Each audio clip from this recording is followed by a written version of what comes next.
Hei dit, så det atter her ved en nødgen parste av Gjerstamål. Og vi det som vant, Anja Hansen som tek seg av opptøket og redigere. Og så det Ronny Petersson som tek seg av det som jeg vil gjøre, Paul Ferre og jeg selv, Daniel Adol Jakobsen. Og vi får bare si hjertelig velkommen til hese sendingene ved Gjerstamål.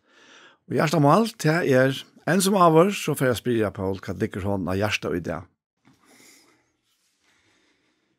Ja, jeg venter ofte egen til 3. Johannesbrev. Og til sjåvante, særlig det den början i breven, men jeg tenkte at om du vil lese det opp, Daniel. Alt bra, på. Det är så stort, det är bara 15 vers. Ja. En kapitel och 15 vers. Ja. Ja, det kan godt. Hin eldste til Gaius, hin elskaja, som av sonnon elskje. To elskaja innskje at her skal gengas vel av atlan hot, og at du skal hava helsuna, eins og saltøyne gongst vel. Tui jeg var ekkelig glæver ta i nægre brøver komme og vittna sannleikan som utar som tu jo liver ui sannleikan. Større glede har vi ikke enn til at jeg høyre at bøtten mine liva ui sannleikan. Tu elskar jeg, tu gjerst trofast versk ui tui som tu gjerst fyrir brøvernar og til fyrir fremmandar. Teir hava fyrir samkomne vittna kærleikatøyn, og du gjør vel og jeg hjelpa teimna ved, såleis som gode verdet. Du fyrir navns hansra skuld foretar av sted, utan hava neka fra hetningenom. Skilte okkara tog at tek okkon avslukon, så vi kunne være samverska med en sannleikans. Jeg har skriva neka til samkomna, men Diotrefes, som feien vil være fremste middelentarra, tek ikkje mot okkon. Jeg skal tog ta i komme, minna versen i han gjer, hvordan han bergtaler okkon vi ytlån åren.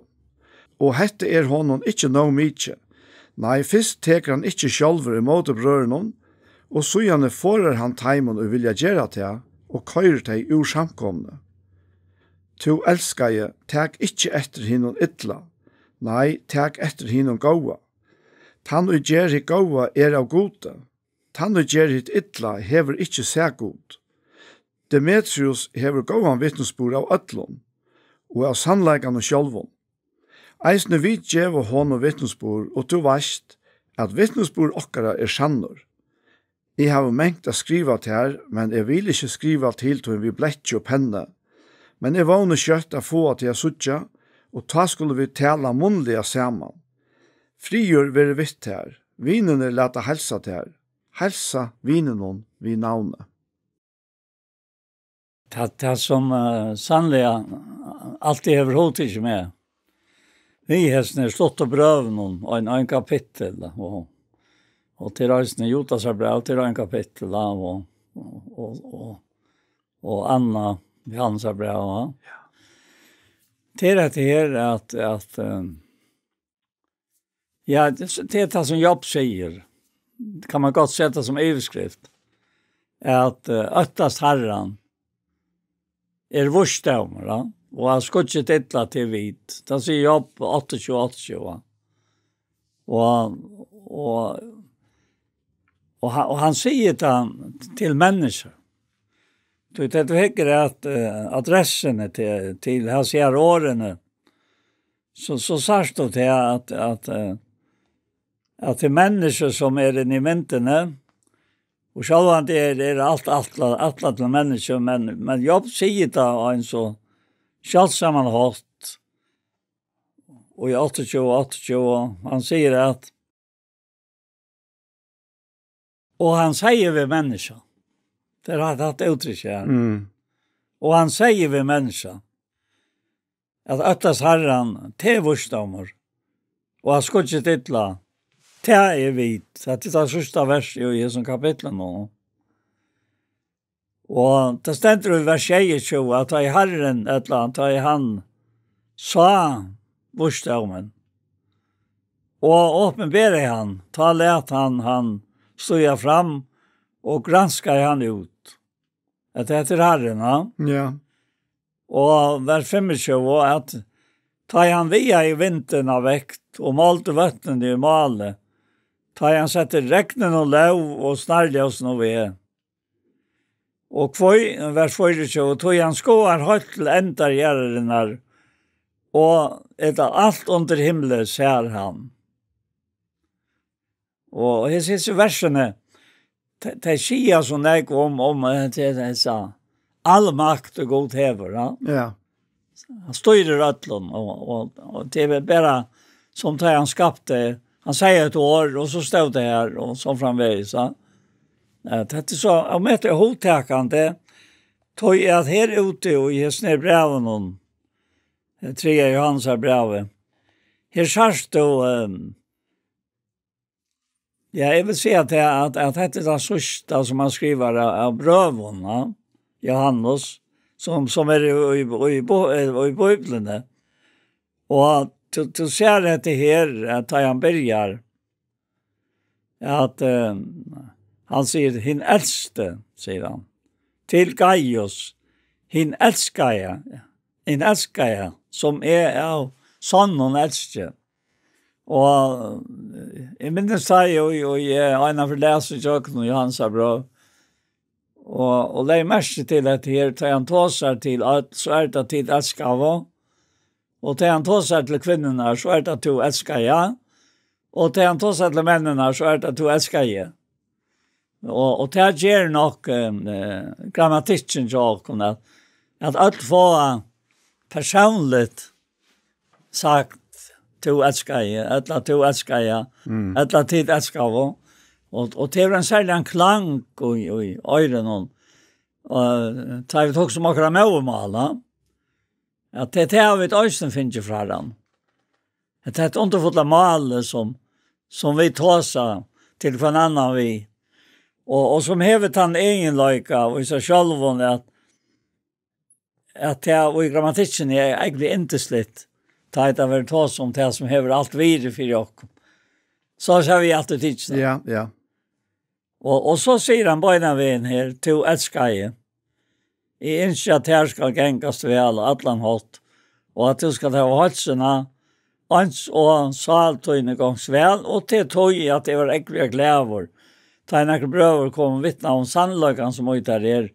Som tog ju liver och i sannlökan. Och större glädje har vi känt här. Att det höjde jag bötmöjande liva och i sannlökan. Alltså det är otroliga verkost. Bäge så ser han sagt det forma och östens översätt det. Ja. Jag också här att han är inte spärren vid så någon kärlekserkläringen. Nej. Och han helt inte spärren himvägen. Han tossar om han showan de träffas. Alltså han får båda vägar. Han är fullt människa här. Ja, men helt det då till att det blir tydligt att vara att liv och sannlagan åtta när man är till öjsen. Till akkurat, ja. Alltså så är det så att då är han avmarskad också när man säger. Och för så börjar vi nu i det motsatta attor. Ja. Men han letar inte färra bara så att vi barn och gott det är ju så nämnt det här. Men han nämner det. Ja. Och åttan är att det viskar dolkant. Ja, och han säger faktiskt ölanek vid öla faun. Ja, öla faun, ja. Ja, ja. Jag var inte som du har också om akkurat det här som jag kommer vid nu, men det gör inte vi plejer att klara fotokom. Ja, vi låter döpa. Låter döpa, ja. Han kör bottnar, va? Karlsson, han är ånga bottnar. Bottnläs, gå snajer bottnläs. Ja. Det minns alltid det vi för att synka. Lägga ut det här. Hacka av kvart förrätt här. Lägga ut. Ja, gott snöje här och inte där fattas det här. Alltså, akkurat, ja. Inte där fattas det här. Och det är nog det som är den virkelig bådskapen. Ta nøy eller kærløks have, altså hva inneholdet ikke av gosk og kærløk og miskunn. Allt gott. Allt gott. Ja. Og det enda og i okra hjärsta øysene, for jeg gosk kærløk uttalt og hjärsta okra vi har andan som giver noen er, så han inneholdet alt det her, som ger livande til som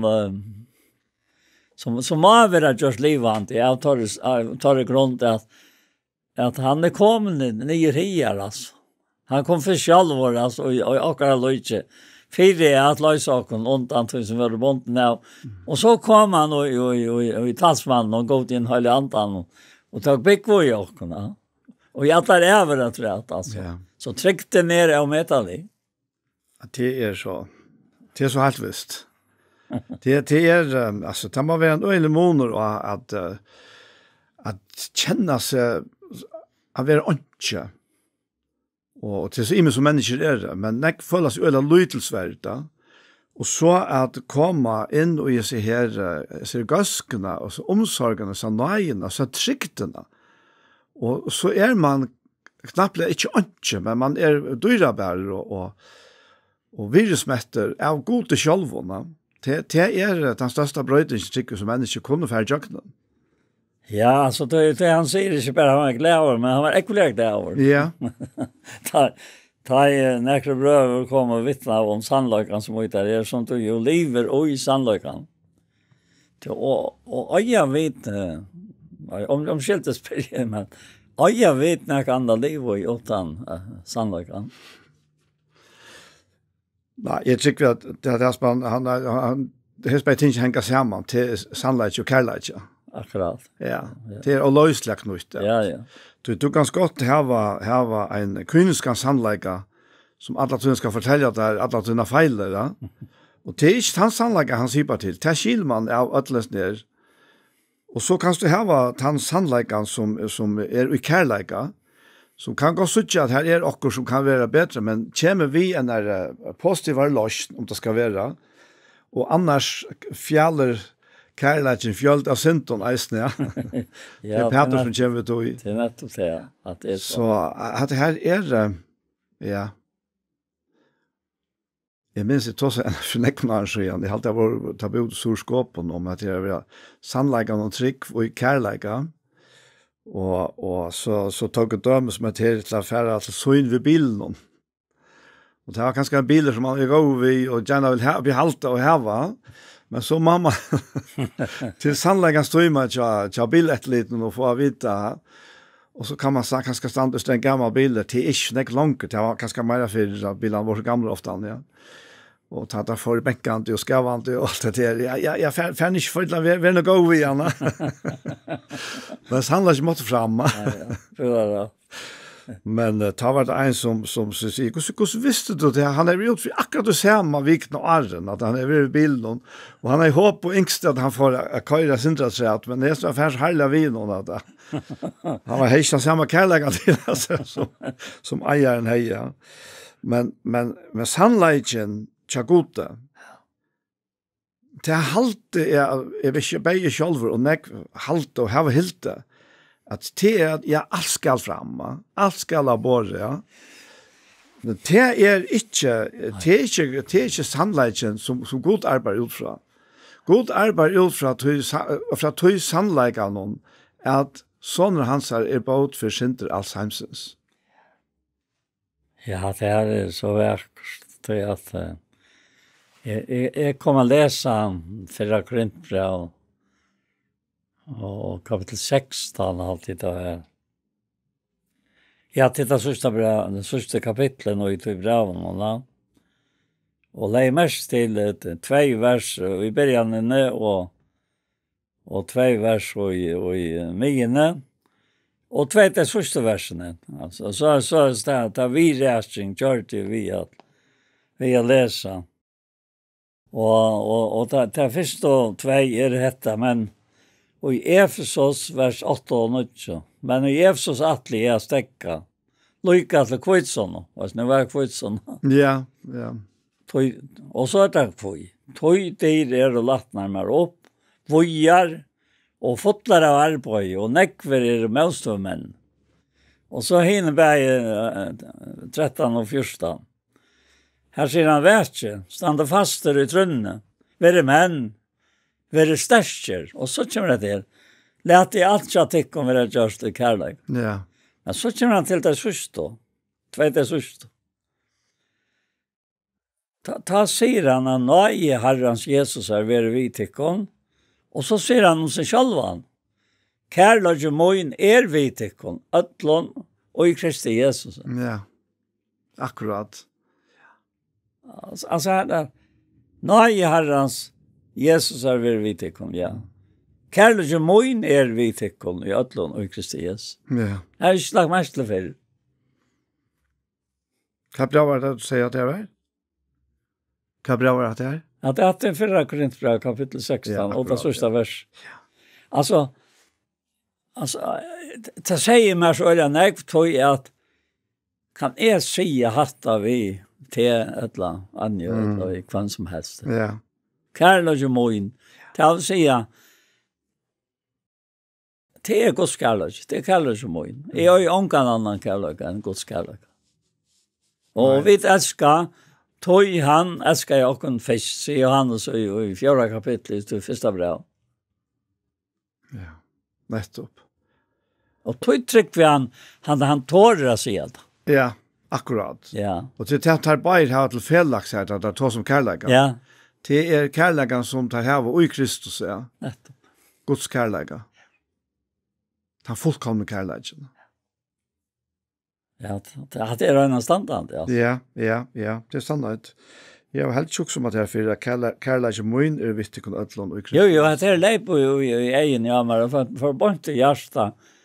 Och så är man spela med om kan du alltid säga att det är och så säger och ljusen någon är vad Gud säger.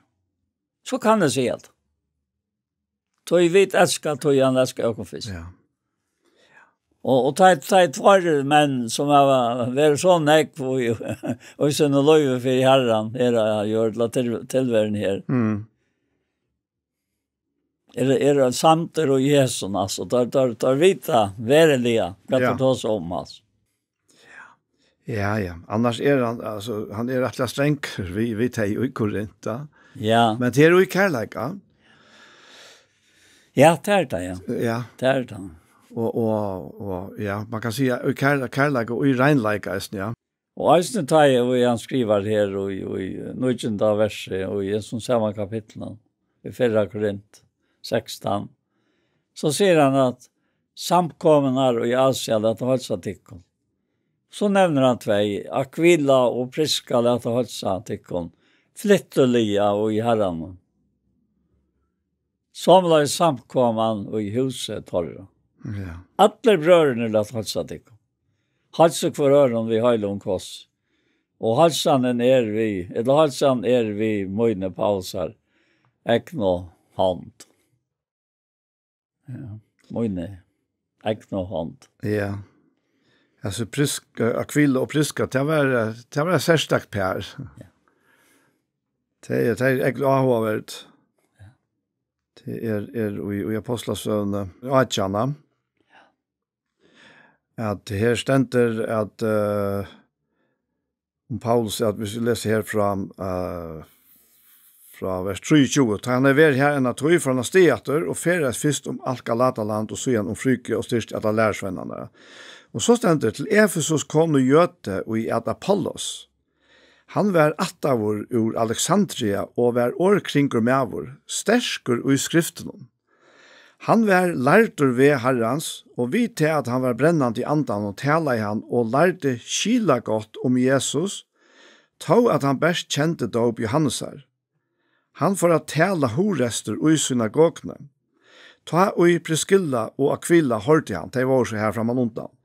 Tog og teg han tilsyn, og utløtte honom ved Guds gjødlare. Ta han så hei hoa færa langt til Akaia skriva brøven til lærersvenner her og bådar takk mot honom. Ta han var kommet her, vær han vi nøye gods sin tryggvande til ståra nytte, til vi mykler kraft teppte han jødene så ødel hørte, og prekvar vi skriften at Jesus Kristus. Og hette Per, og det er seg at det har samme større som Paulus, og det har arbeidet sammen med Paulus, eisende på at vi sier Mattels da. Men det vet ikke om du har fyrstilt noen til i det, at nækker råper en til søyes som taler og skal utledge veien kjøttlere, ja, utan at det blir en ildstøv på skjorte, ja. Det er nesten det som vi kjenner til det, men så er selvvante hver en ante man nå, ja. Og de har vært ut i anta, at de har sett vir i sin unge mann, men har skilt at han har ikke sett alle sannleggene. Det skilder man til det stender, at han bare kjente til dåp Johannes her, ja. Det minner om eisen der som så kommer fyr i neste kapittel her, der som Paulus som møter her, som ikke så mye har hørt at ja, neste kapittel, han enda, at det fortsetter, men Paulus var i Korint, kom Paulus til Efesus, etter at han er ferast mine over landspartene. Her hittet han nægra lærersveinar, og han sier vidt her, finket til hele andan til det kom til trygg, der sværer hon, og vidar ikke så mye som hørst at hele anden der. Og han spyr så, hver en dåp vår ta døpte vi, der sværer vi dåp Johannes her. Ta sier Paulus, Johannes døpte vi omvendinger dåp, ta han sier vi følte at det skulle trygg av han, som etter han kom til av Jesus. Ta det hørte hetta, låt det her seg døypa til navn herres Jesus. Og ta Paulus lei hendene at det kom hele anden ut her, og ta tala av tungen og profetera av. Så det var nok så, vi tar ganske lint til halte, alt det var så øyelig greit ta første tøyna, men det er det slett ikke være. Det kan det ikke være. Nei, det kan det for så ikke være. Nei. Johannes han iverlappar Jesus, ja? Og der ombår jo hver sin sottmål. Johannes han ombodsmæren for gamla sottmål og Jesus for det nødja.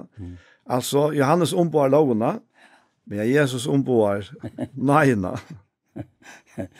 Jeg også har snudda nå til å si det her, at her og i 3 Johannes brevet, da vi leser om han den her øyne som ikke lavte han, Taimon som vilt og han, så kom jeg også noe som Andreas som tåne var opprunnet til i Møgneløyve. Og det stender så å si at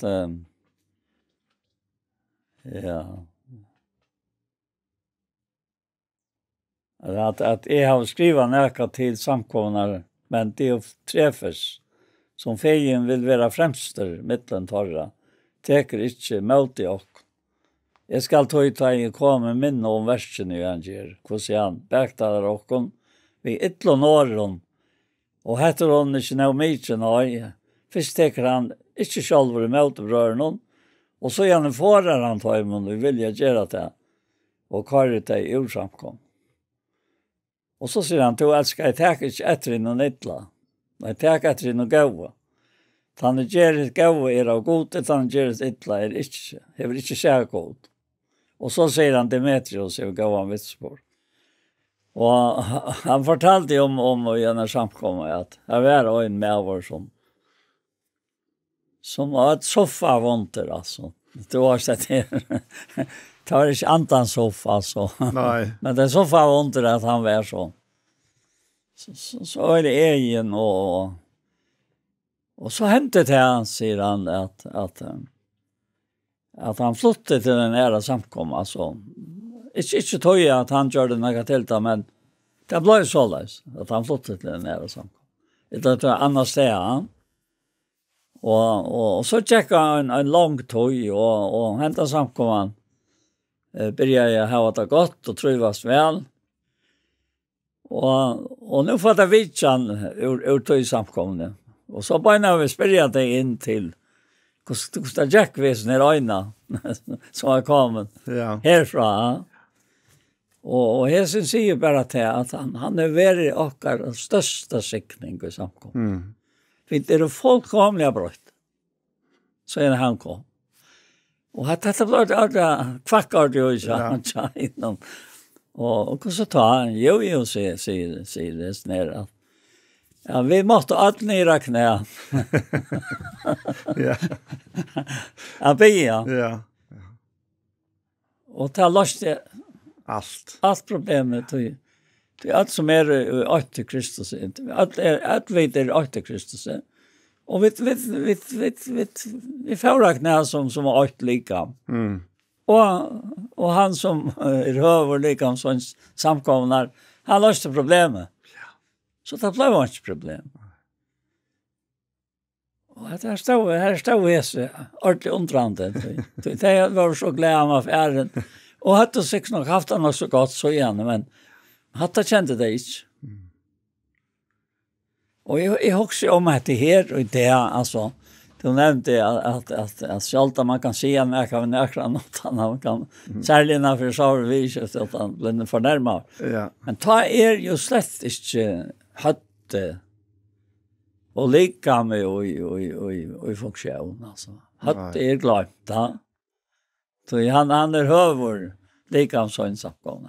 Ja, det är akkurat det. Och här ber det ju sjåvande öjla väl till att fära fram och sannleika utan kärleika. Ja, så. Han blir gale, ja. Och ben är tvingande eventet och ens han för att det inte bara är sannleika men det är sannleikan trick för kärleika. Att det här fick jag in som nästan som avvite, men det minns det. Jag har hållit omkvar. Att det söjlar in. Och så först var en uppenbarelse av någon som du slätt över. Och som för. Så mer var samkomman. Alltså var näka folk kommer så det samkomman. Ja. Här som är samlast, va? Och i hela tiden så att det gick var inte här toft. Det var så älskelig alltså. Det man ju bara göra dem, ta vittnesbörd alltså.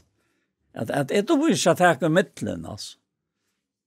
Men självande så fick man ganska mest från Taimon som man samlades vid. Men jag vill säga att hitt var så, jag kan säga man har förskån, hitt var så ovanta. Att Øystein fick tarra, men det var på en måte ikke avnaturligt. Tog att lika med det lika. Akkurat, ja. Och det är bara ett över en lika med. Och det är också som Akon som tryckvande, så är han över lika. Sånt samtidigt. Och jag helt att det var så en standard att uppleva. Ja, det här hade jag som det enaste rätta. Det är nog det enaste. Ja. Det är att du så tog jag kan inte minnas med i samkommo. Jag jag kan inte för säga något som inte händer men det håller så inte sig fram med att men jag vante med autokahållt. Samma självon. Som var öliga lånat alltså. Jag kunde gått låna och för jag få och så framvägs han som lite drankra.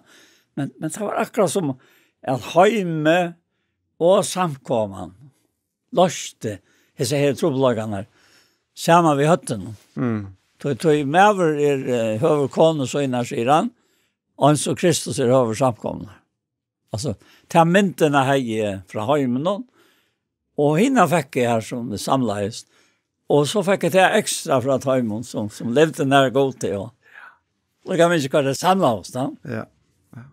Och på en måte att jag också om mitt liv så undrar jag mig också att gå spela till att ätna så väl att knyta med till dessa faror som kommer samman i salen och toftarna. Jag kunde inte se som en annan. Samtidigt som en löjt gott av att den. Ja.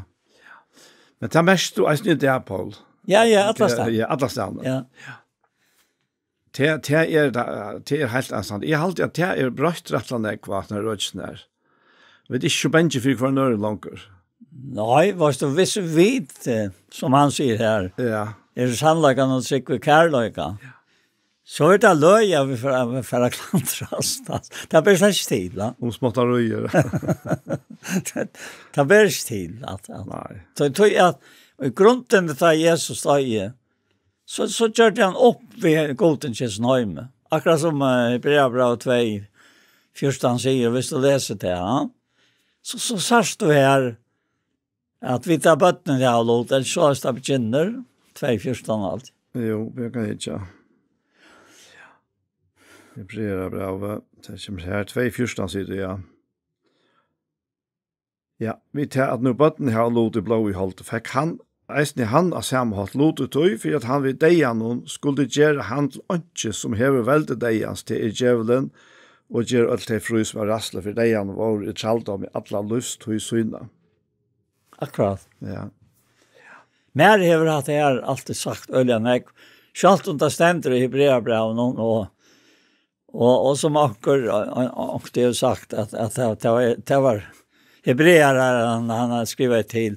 Men är testa som han skriver också till Akkon. Ja. Hatningar du tog ganst så väl. Njuta allt det goda. Det är helt visst. Ja, så det bäge av Jöton och Hatningen han har tidsarna en samkom. Att det här är att öla siande vers.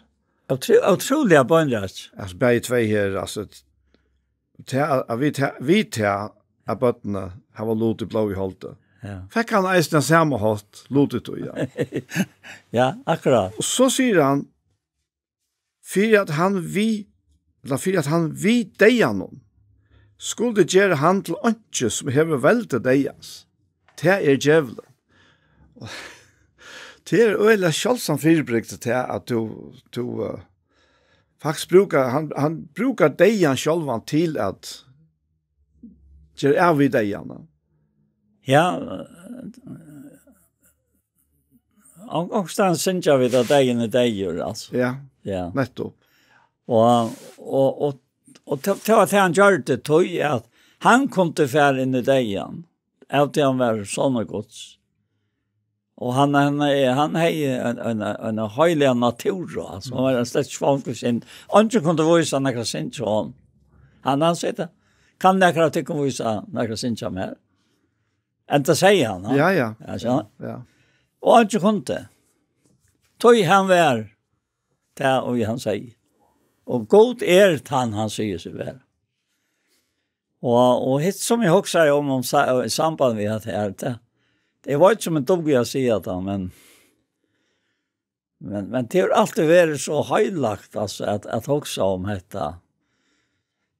Som tajt och kommer ut och kör halt ut till 12 kapitel då. Och här tar han om fetrarna som i 11 kapitel och säger att han nu har så störst skott av vittnen runt om bakom.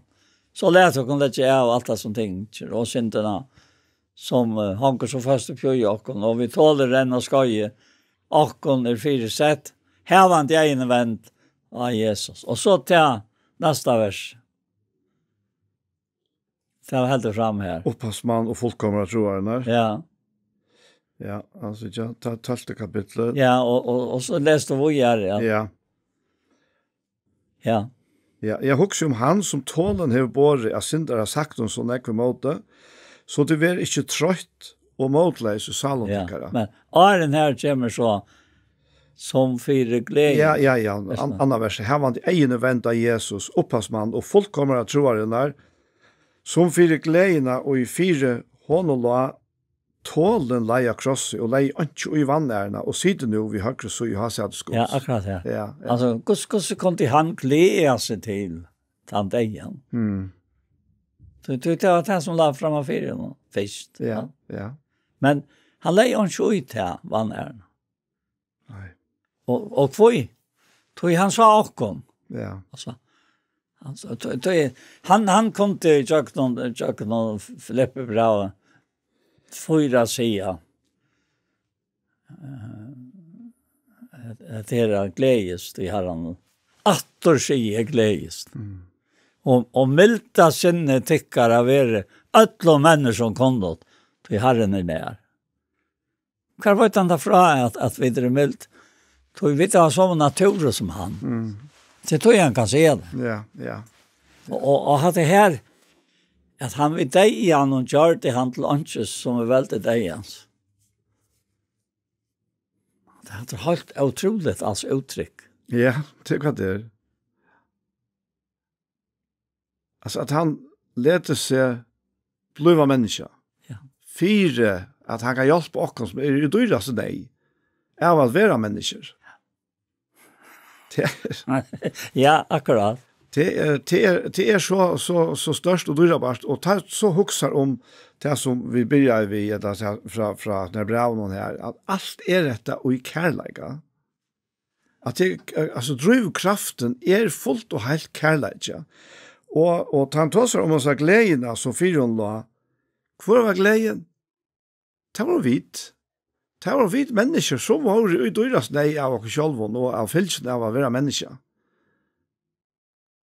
Og tog for han i jøkkenen, det som ikke var lagt, det var ikke lagt, John, han måtte styrkjast, svarte var som blåstråpar, han var i engest, og ville helst sloppe fra som menneske, men gjøre seg fullt og helt under Guds vilja, at gjøre Guds vilja.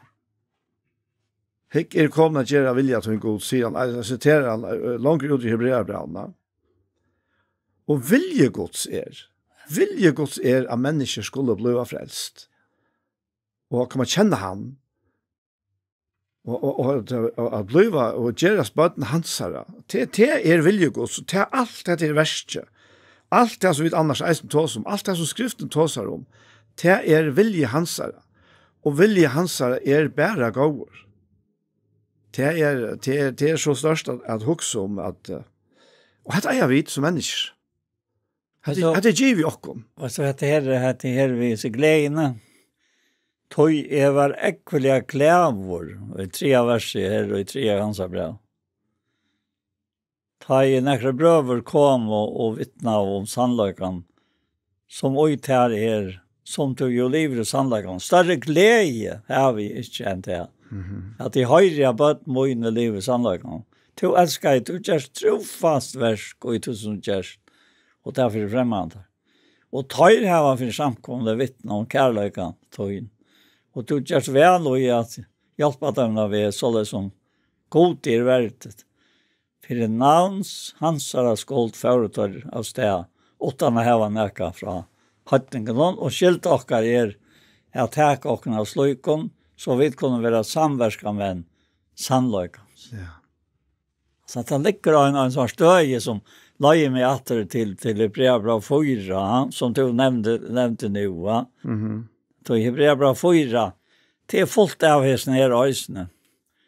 Det han sier her, i vers 2, en glæje bådskaper, det kunnkjørt råk om vi, likevel som tøymon. En glæje bådskaper. Ja.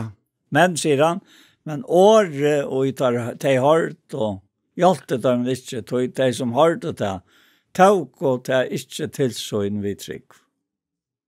Men vi som kommer ned til trygg, kan jo ikke til kvillene. Så det som han har sagt. Altså det er så alt utroligt. Hvordan året leie fettler vel,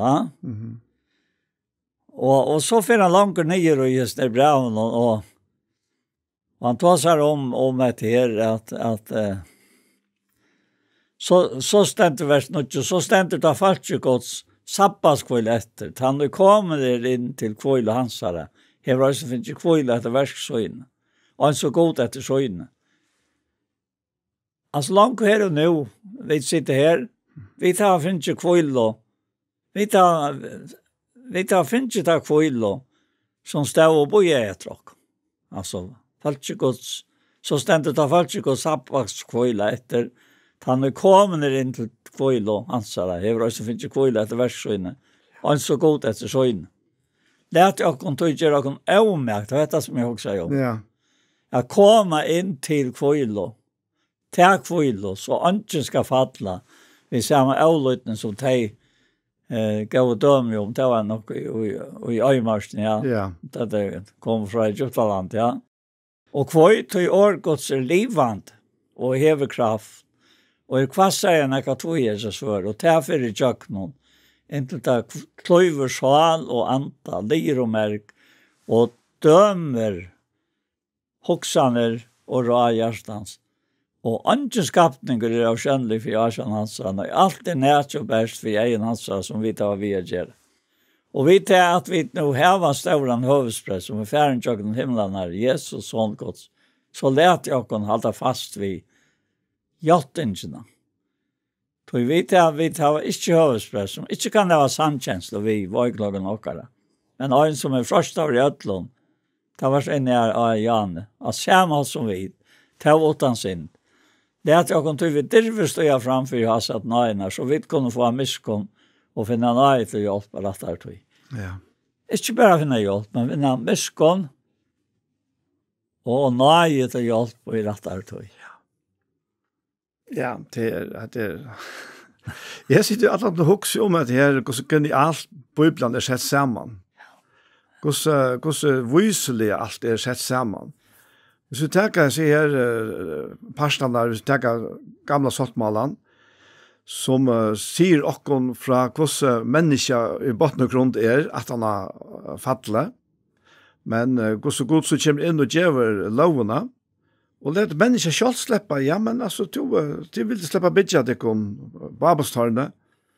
Jeg kan vise deg her, hvordan tid kunne klare det vi, at tid selv leide til måten, vi halte loven, og her vi ble rett og stjørt da. Og det gikk jo ikke. Men gamle sottmann er eisen fotlig av lyften, om frelsene, om frelseren, om Messias, ja, og om andan, og alt det her. Og så kommer evangeliene, hver vi suttja Jesus, da han ble født, og han bærer ikke vel. Peter sier om han her i apostelen som tutsi, at han gikk om og gjør det vel, og grøtt i ødelteg som djevelen her finnes jo valgt da. Og hvordan han så er av krossen og fullgjør verset, og ryser opp etter. Men det endrer ikke her. Og så kommer det som han har lovet. Så kommer apostelsøven vi hele andan og viser hvordan tar for det verset vi er herfra, og så prøvene. Som du som en kan nevne, da. Hvordan det omhandler altså, tilværende til okken her og nå. Hvordan viselig alt er. Altså, her stender faktisk alt det som vi tar bruk for som mennesker. Og i hverdagen. Det som stender skriva, kobla sammen vi til andre som har lært å skrive, som eisne bor i okken. Det er et liv som er så godt at det finnes ikke bedre, ja. Og det blir bedre og bedre, som Arne Genka. Det er, altså, det blir bare større og større, og dyrer bare, som tog en gang. Til Eisen 5. kapittel her, vi begynner nå i brevbrevet 5. kapittel. Ja. Han begynner her. Jeg tar ikke å si, jeg tar å si at jeg vil gjerne finne meg etter her. Han sier til at en og for høvesprester er jo tidsen mittel mennesker og innsetter 4 mennesker til tjeneste for god. Til å bære fram berggaver og slatroffer for synder. Men som en og kan være mildt vi avvitende og velfærende. Vi til at vøyklage honker vi han sjølvan høyst. Og han har tatt grunn om å bære fram syndoffer for seg sjølvan lykka så vel som for følge. Dette er innenfor det lov som du nevnte nå, va? Og så sier han, «Anken teker seg sjølvan hentan høyer, nei, han vil kattlaver av gode og hans æron. Så det sier Kristus heller ikke sjølvor tidser seg han høyer, over høvesprest. Nei, han var hånden kiven av hånden, så sier vi han, «Tu er sånne min, jeg har fått i det.» Som han jo øysene sier i øronsteg, «Tu er prester i alle ræver», og halte Melkisedeks.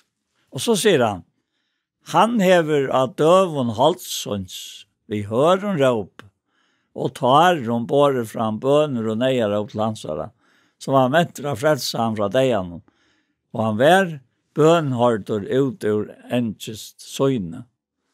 Således lærte han til at han var sånn og lyttende av det som han løy, og ta han var våren fullkommen, men han øtlån tar man oppe av til evige frelse, som løye han og være av gode kattler over høvesprester og hotemelket Sedeks. Altså, hvis du husker om her, så er første versen her, Vad säger du? Ja. Det ja. Det var bara Guds rent menneske han var eisende. Samstundes som han var sånne gods. Han hever av døven halsus vi hører om råpen og tar om både fram bønner og nedråp. Til hans som var ment til frelsen. Att det är öliga märkeligt. Tror att man upplevde jag ska inte säga att det är dagligt, men upplevde öliga ofta det här som jag läser här. Att vara i handen hans som är vänt till att frälsa och kom från dig. Och detta var det som Kristus var djöknarna. Och han var bönhard ut ur ängelsöjne. Och så lärde han lyttne till att han var soner. Han lärde lyttne av det som han låg. Alltså det är så, av med en näck som han var färdig djöknarna som en tryckvande av hjörne. Ja. Tog av till han är färdig djöknarna. Ja. Så är det näka här som ber och djöknarna allt det som är så svårt.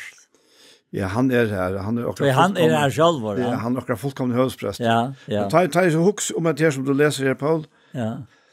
Så hooks det ofta kanske om Jesus när han blev frälst där i öjmörken.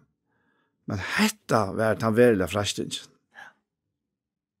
Det var det sista tøyman och i Getsemane, ja. Som att det här skipar till det då. Och se ut från och människa ejo, eller för okra människa ejon, så stod öjlan ekv på spel. Och han säger här att han var fullkommen. Och när blev det stärfast han var fullkommen? Jo, det var han blev gått till som offerlamp av Golgata.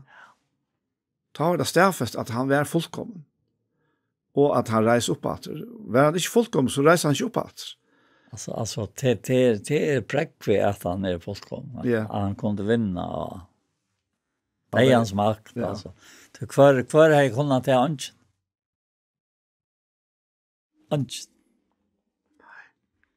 Tøy hever fattle her i eten, det er så øyelig alvorlig. Ja. Tøy at jeg har ikke øyne for når jeg minns hvor det var som sier det, men han sier at først øste han Satan falt ikke opp av røp og krossfest. Ja. Og så fer han som han var ber han til krossen ut av Golgata. Og vi er en eldre her og bygger for Tøymon og som Ekland og Øysene høvesmæveren som helt vakt, altså som alt var gjort som det skulle være gjort da. Han måtte gjøre det som var sannlige sånne gods. Han sier det. Ja. Og heter Arne han røyser opp når han deier da. Hvordan kom det her som mæveren si at det var sannlige sånne gods? Han jo deier. Men han sikkert nok finnes ikke så åpenberingsene til han har hørt han bygge for dem som nelte han. Jeg fyrer ikke ut av mot, du vet ikke hva det gjør. Da visste slett ikke det, ja. Att han skulle rösa upp. Nej. och här var öle myskor över lärsvannen och kvinnan som hade fyllt honom. Det var en värld som tror, det var Maria. Det henne säger han det. Alltså kvitcher att det kunde nåna, jo det sa inte sig nåna så att han kunde känna han salva själv och ge en fatakon. Ikke tog ut i fatakolonien, men stjål alt det som var lagt i pengapunch.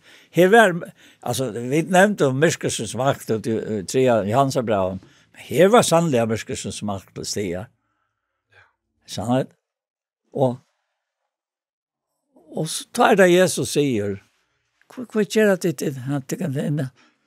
Hon salvar lika mot Arne gjøre for mot. Ja, nett. Altså, hon er ikke tørva. Hon visste, hon tror han för att rösa upp att det, sant? Ja. Ja. Hon är ser. Hon är ser rest bara så upp.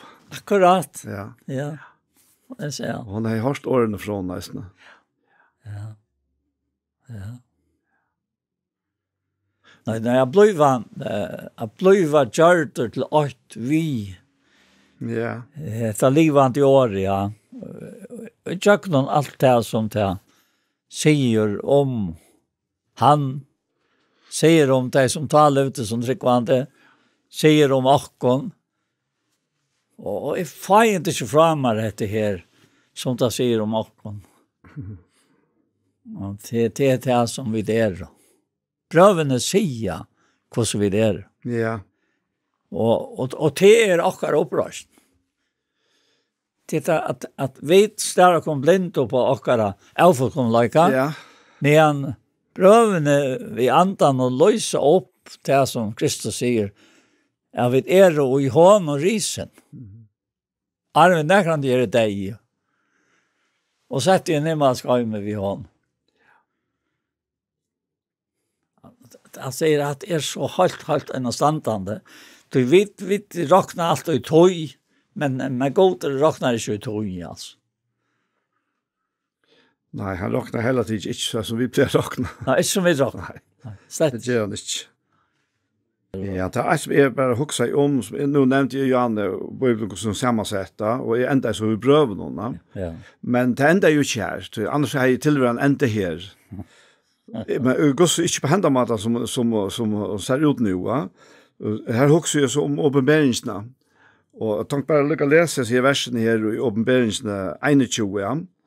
Början här. Nu sa är nudjan himmel. Og nudja gjør, tog i fyrre himmelen, i fyrre gjøren vår færen bort, og havet var ikke langt. Jeg sa hin heilige sted, hit nudja Jerusalem kom han ned av himmelen fra gode, tilgjør den som broer og gir prutt for brukkomsvinnen. Og jeg hørte rødt fra hasetene, hun sier, hikk, bostad og gods er ikke menneskene. Han skal byggva tja taimon, de skulle være folkhansere, og god sjálfur skal vera tjatarmen og vera godtarra. Han skal turska kvart tar av eion tarra. Deien skal ikkje vera langer, og kvart sorg, skrudj eller pyna skal vera langer, tog et fyrre er færre. Han som i hasetten sier hikk, gjerri alt nytt, og han sier vimme, skriva tog hese år troverd og sånn. Han sier vimme, til gjørst. Det alfa og omega, opphavet og enden. Jeg skal gjøre henne tysta at drekka for åndsje av kjelt og lusvansens. Så det er en fantastisk framtid som ligger for framme, som god til atla og som i hans herre. Vi trykker han. Ja, det er Johannes, han skriver her. Ja, vi har hatt Johannes. Ja. Det er Johannes. Ja. Jeg tror det sånn. Ja. Det är trovärdigt sån, ja. Alltså en sankor säger det att och det att vara så störst en forsmak förberst ett land så jag bäst. Kvart ver det att ha Herren och att söka till som du är sta. Ja. Alltså från att ha finns den forsmaken som och så dyra väl. Och som ger livet så innehållsrikt och livet alltså. Ja. Ja. Kvart ver det att ha Herren och till söka som du är. Och det är det som vi färra att söka han. Ja, söka som han är. Och akkurat som Johannes säger att vi skulle ödla göra sån logik. Och tog skulle vi söka han som han är. Ja. Säger han det första brevet kapitel 3, ja. Söka kostar en kärlek kvarne visst och när vi skulle kallas på så vi det där tog känner hemmen nog inte. Jag känner inte han. Det är älskar. Nu vi på Guds och ännu så överväga kvart vi skulle vara. Men vi skulle vara honom lojk. Oj, vi skulle söka han som han är. Ja. Alltså det hade knut samman det också. Ja. Samtidigt som vi får suttjan som han vid av ett hon och lojk, alltså. Ja, det är alltså. Vi har gjort lojk minst sådana hansara, som han säger här, vi sätter något rent. Och det är det. Det är det, ja. Det är den nutja människan. Och den nutja gör den och allt är nutja. Det är. Så vi kan ha sitt jocken här att vi ältast. Men det betyder bara det här att förnutjelsen narskast, det enda nutjan narskast. Ja, alltså, ända till att detta lika med ivetåkan. Tar vi vid. Ja. Vi lade han förvakna nutjan. Så han kommer att bygga här. Kallar det gott ser ut att görs några vi har andra som giver något ner. Och han bor här. Och samtidigt som han gör det till. Och han till så mycket skapningen kommer över åkara. Och igen var som människan. Så gör det han ösne det underfotla av görande som är det längta löj kom vi att vi ändå något av det från dig. Så det är fel bara inte framar attor. Ja, vi missar inte med det till 17 Korinther 4:16. Så om så utvars som människor går till grund där och går till grund där, det vet vi vad det är. Så ändå nutjas till invarses som människor därför att det är till trångt åkara som är stockot och lött viskar åkon i större och större överflöd och övriga fyllningar av ord. Vi har inte det känliga för eget, men det är okänliga. Det känliga är tøymelet, och det är okänliga rävet. Och här stände det till att tryckva. Och det är inte som ett lösa början. Alltså. Det tar till sån tryck. Och gärna vid det sen, det vill inte ta till åkken och i tryck som man lovar och men vi är här. Hur skulle vi så vara för nu att tillägga en åkken till som kommer att anna? Det är helt annat standard. Ja, nu blir det det, ja. Ja, det kan du göra, ja. Gå färger i himmel och Jesu namn, och så tackar vi det här och prysar det här för nøyetøyna, for fullkomna og vysa ratøytare. Takk færger, du hever skapt okkon, du hever dri okkon inn i hendan heim her, du leti okkon fua og mynda i okkon mårløyva, for vi skulle være her, hesa avsette tøyna som du hever atle okkon. Men vi takkar der for at du sjálfur komst vi sånne tøyna inn i tøyna, for at bjerga okkon ut ur okkara ekna hjelpsparsleise og dyra så nei her. Da takkar vi der for, og vi takkar der for, Herre, at dette her er ikke bare år, men dette er liv og kraft og kærleika fra til Herre. Tjo okkon og vi okkon og ui okkon, Herre.